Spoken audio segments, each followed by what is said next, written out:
চট্টগ্রাম সহ আশেপাশের জেলাগুলিতে অঝোর বর্ষণ অব্যাহত আছে। এতে সড়ক যোগাযোগ বিচ্ছিন্ন হওয়ার খবর আমাদের বিভিন্ন সংবাদদাতারা জানিয়েছে।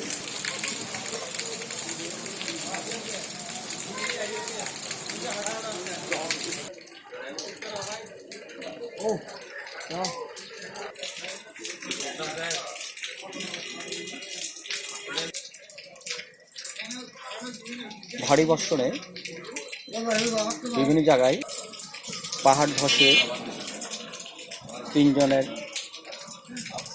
মৃতের খবর আমরা জানিয়েছিলাম।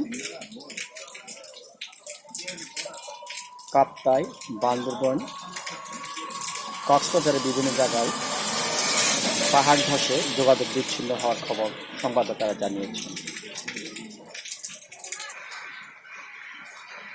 আবহাওয়া সূত্র জানিয়ে যে আগামী 2 দিন আরও বৃষ্টিপাতের সম্ভাবনা আছে।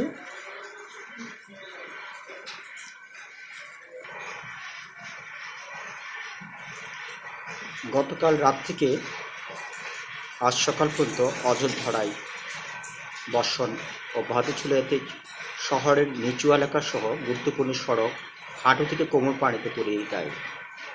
আমাদের সংবাদদাতা জানাচ্ছেন, সাতকানিয়া, কক্সবাজার, পটিয়া, বাঁশখালী, বান্দরবান সহ বিভিন্ন জায়গায় বন্যা দেখা দিয়েছে। কখনো অঝোর বর্ষণ, কখনো ঝিরিঝিরি বৃষ্টিতে সীমাহীন দুর্ভোগ সৃষ্টি হয়েছে।